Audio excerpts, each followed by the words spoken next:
देखिए इसमें क्या है ना, चारों सिंबल आपके हैं, इसमें प्लस भी है, माइनस भी है, डिवाइड भी है एंड मल्टीप्लिकेशन भी है। इसमें देखिए सबसे बेसिक क्या होती है, आपको ये जानना होता है कि ये सिंबल चेंज कब होती है। इसी में क्या होता है हमारा LHS, आपको पता होगा तो जान लीजिए, LHS एंड RHS। एक होती है लेफ्ट हैंड साइड, एक होती है राइट हैंड साइड। इसे हम लोग बहुत ही आसानी से समझेंगे आज। देखिए अगर यहाँ पे माइनस दिया है, ठीक है, कोई भी क्वेश्चन अगर दिया हो, सपोज एक माइनस है, माइनस जब भी इज इक्वल टू के उस साइड जाती है तो क्या होती है, प्लस होती है। देखिए नहीं समझे, बताता हूँ मैं अच्छे से आपको। अगर यहाँ पे लिखा गया x minus 2 is equal to 4, ठीक है, ये लिखा गया अगर, तो देखिए इसको सॉल्व कैसे किया जाएगा। मतलब इसको सॉल्व करने का ये मतलब है कि बताइए ये 2 है और ये x है, तो इसमें ऐसा क्या माइनस करें कि हमारा आंसर जो है 4 आ जाए। समझ गए ना, बस उसका ऑपोजिट करना रहता है, तो जो माइनस है उसका ऑपोजिट करना रहता है बस।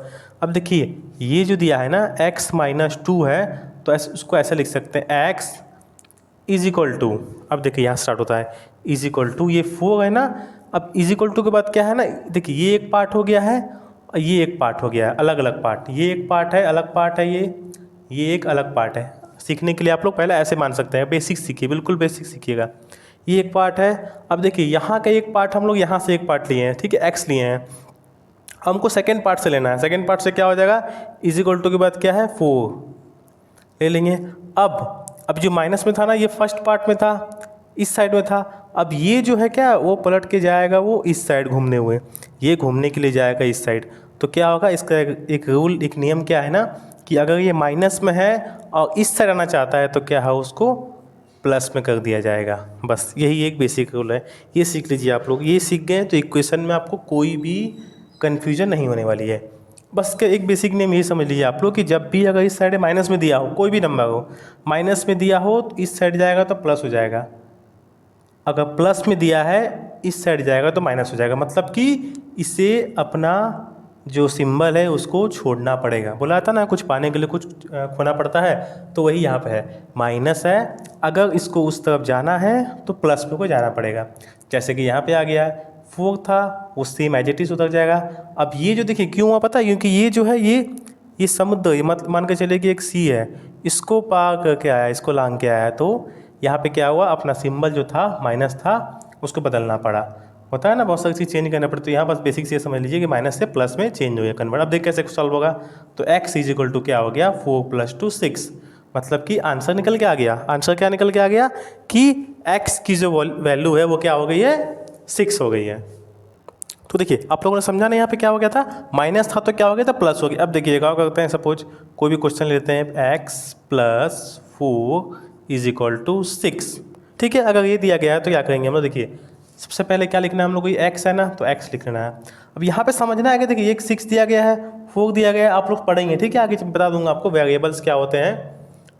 देखिए x दिया गया है, सिंपल ये समझिए आप लोग कि 4 में ऐसा क्या प्लस करूँ कि यहाँ पर 6 आ जाए, बस अभी के लिए आपको इतना समझना है। यहाँ पे दिया गया ना, प्लस दिया, यहाँ 4 दिया गया, यहाँ पे x का मतलब कि x की वैल्यू ही निकालनी है, हमें बताना है कि x की जगह में क्या आएगा, ऐसा क्या नंबर यहाँ पे ऐड करें कि इन दोनों को ऐड करने से जो आंसर जो हमारा 6 आ जाए। ये एक पार्ट है, ये अनदर पार्ट है, ठीक है ना। अब देखिए कैसे लिख सकते हैं हम लोग, x + 4 है ना, तो उसको क्या लिखेंगे, देखिए x लिख कर फिर आप इसको छोड़ देंगे, ठीक है, इसको छोड़कर हमको इज इक्वल टू लिखना है, इज इक्वल टू लिख देंगे, 6 है 6 लिख देंगे।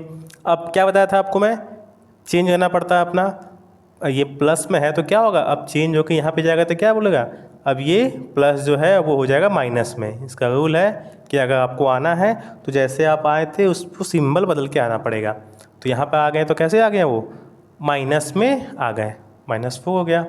अब x की वैल्यू जो है वो क्या हो जाएगी, 6 - 4 = 2 निकल गया आपको, ठीक है। आंसर हमको ऐसे ही पता चल चुका था, देखिए 4 में पता है कि हमको 2 ऐड करेंगे तो 6 आता है, बट क्या है ना, इस मेथड से निकाला है, इस मेथड से निकालने से क्या हुआ, हमको इजीली समझ में आ गई क्या, कि x की वैल्यू 2 निकल कर आ गई। देखिए ये तो बहुत ही छोटी छोटी क्वेश्चन है इसको, लेकिन अगर बेसिक आप समझ जाएंगे कैसे कन्वर्ट होता है, क्या करना है, तो आप लोग धीरे धीरे जो है बड़े बड़े नंबर को भी सॉल्व कर सकते हैं बहुत ही आसानी से। जैसे कि आप लोग अगर पढ़ते होंगे क्लास 8 में होंगे, क्लास 8 का 4.2 चैप्टर में दी गई है, बेसिक एक बार समझ गए तो आपको कोई कन्फ्यूजन होने वाली नहीं है, बिल्कुल बहुत ईजी से आप लोग कर सकते हैं। अच्छा देखिए ये दिया जाए, अब देखिए ये क्या है ना, डिवाइड में दिया गया है, रैंडमली कोई क्वेश्चन लिख दिया हूँ मैं, ऐसा कुछ कंफर्म नहीं, कुछ भी लिख सकते हैं यहाँ पर। ये एक बेसिक से लिखा गया, अगर सब कुछ क्वेश्चन दिया हुआ होता है ना कि यहाँ पे निकालिए, सपोज दिया गया है 3/x = 9। अब देखिए क्या है, ये क्या है ना, इसको मानिएगा हमेशा क्या है, ये डिवाइड में है, ठीक है, ये समझिएगा। ऐसे जब भी दिया गया है मतलब क्या है कि ये डिवाइड में दिया गया है। अब डिवाइड में दिया गया है तो क्या है, हमको तो निकालना है एक्स की वैल्यू। एक्स की वैल्यू निकालने के लिए क्या बना, हमको जानना पड़ेगा कि यहाँ पर क्या ऐसा नंबर लिया, ऐसा क्या नंबर यहाँ पे लिया जाए कि कट करने से हमारा आंसर क्या है, जो 9 आ जाए। ठीक है, ऐसा क्या नंबर यहाँ पे लिया जाए इसको कि हमको कट करने से क्या हो जाता है, हमारा 9 आ जाए। देखिए यहाँ पे पता है थोड़ा क्वेश्चन में क्या हो गया है, क्वेश्चन आपको ऐसे आ सकता है, यहाँ पे क्वेश्चन में आ जाएगा आपको x/3 = 9। ठीक है, ऐसे हो सकता है क्वेश्चन में। अगर डिवाइड के क्वेश्चन में देखेंगे तो आप लोग इस टाइप के क्वेश्चन को दिया जाएगा, आपको मल्टीप्लाई दिया होगा, डिवाइड में दिया होगा नंबर। अगर सपोज ऐसे दिया होगा तो कैसे कर सकते हैं, ये क्या है, डिवाइड में दिया गया है, डिवाइड का ऑपोजिट सबका समझिएगा ऑपोजिट करना है, माइनस का ऑपोजिट प्लस होगा, प्लस का ऑपोजिट माइनस होगा, डिवाइड का ऑपोजिट मल्टीप्लाई होगा और मल्टीप्लाई का ऑपोजिट डिवाइड होगा।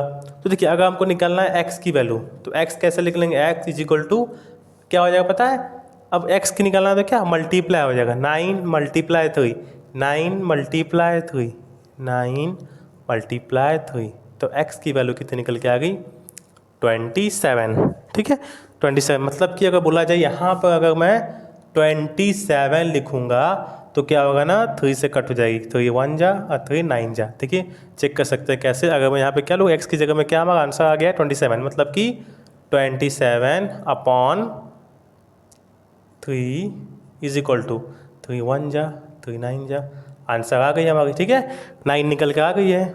बहुत ही बेसिक से सीखिएगा आप लोग, बेसिक अगर एक बार कंफर्म हो गया आपको, बेसिक अगर एक बार आप सीख गए तो आप कोई भी क्वेश्चन को इक्वेशन आप बहुत ही इजीली कर सकते हैं क्वेश्चन। अब देखिए यहाँ पे क्या दिया गया है ना, ऐसे जब भी दिया गया, आपको पता है ना, ऐसे जब भी दिया गया था इसका मतलब क्या है कि वो मल्टीप्लिकेशन में दिया है। 5l = 30 मतलब कि क्या दिया है, ये मल्टीप्लाई, ये मल्टीप्लिकेशन में दिया है 5l। अब देखिए क्या हो जाएगा, इसमें डिवाइड हो जाएगा, सिंपल। हमको क्या निकालना है, l की वैल्यू निकालनी है, कुछ भी मान के चलिए, यहाँ पे x भी दिया जा सकता है, कुछ भी दिया जा सकता है। ठीक है, तो क्या जिसकी वैल्यू निकालनी होती है उसको हम लोग यहाँ लिख लेंगे। x की वैल्यू निकालनी है तो x को यहाँ लिख देते हैं, x की निकालनी है x यहाँ लिख दिए, हमको जिसकी वैल्यू निकालनी होगी उसे हम लोग यहाँ लिख देंगे। ठीक है, अब देखिए l की वैल्यू निकालनी है तो l = अब देखिए ये क्या है ना पता है, ये देखिए मल्टीप्लाई में है, इसका क्या नियम है, इधर जाएंगे तो क्या हो जाएगा, चेंज 30 लिख देंगे, डिवाइडेड बाय, ये क्या है, ये मल्टीप्लाई में है। ठीक है, समझिएगा इसको, ये मल्टीप्लिकेशन में अभी है, 5l मतलब कि 5 × l में है। तो अब देखिए क्या होगा, 5 जो है = इस साइड आएगा तो क्या हो जाएगा, वो डिवाइड में हो जाएगा, तो इसको डिवाइड में लिख देंगे ऐसे। ठीक है, अब डिवाइड कैसे करेंगे इसको, 5 के टेबल में 5 1 जा 5 6 जा, आंसर आ गया 6, मतलब कि l की वैल्यू हमारी क्या आ जाएगी, l की वैल्यू आ गई है 6। मतलब यहाँ पे अगर 5 × 6, 5 6 जा 30, हमको वही जाना था ना कि 5 में ऐसा क्या मल्टीप्लाई किया जाए कि आंसर जो है वो 30 आ जाए। तो पता चल चुका है हमको कि हम लोग 5 में 6 का मल्टीप्लाई करेंगे तो 30 आ जाएगा। ये बहुत ही बेसिक थी, एक बार बेसिक आप सीख गए तो फिर ऐसे बड़े बड़े क्वेश्चन को आप इजीली सॉल्व कर सकते हैं। अब इसके बदले में आपको कुछ भी क्वेश्चन दे सकता है, आप सीख गए हैं फॉर्मूला, इजीली पुट कीजिए, आंसर निकल जाएगी। ठीक है, प्लीज़ वीडियो को लाइक कीजिएगा एंड वीडियो को सब्सक्राइब कर लीजिएगा, मैं ऐसे ही वीडियो आपके लिए बनाते रहूँगा। नेक्स्ट क्वेश्चंस, ऐसे इक्वेशन के बहुत सारे क्वेश्चन आपको मैं सॉल्व करने वाला हूँ। वीडियो को सब्सक्राइब कर लेंगे तो आपको क्या है, नोटिफिकेशन जल्दी मिल जाएगी और आप उस वीडियो को देख के बहुत अच्छे से सीख सकते हैं। मैथ बहुत ही आसान है, बस आपको है कि कंटिन्यूसली आपको प्रैक्टिस करनी पड़ेगी। प्रैक्टिस करते रहेंगे तो आपको मैथ आने लगेगा और मैथ में इंटरेस्टिंग ऑटोमेटिक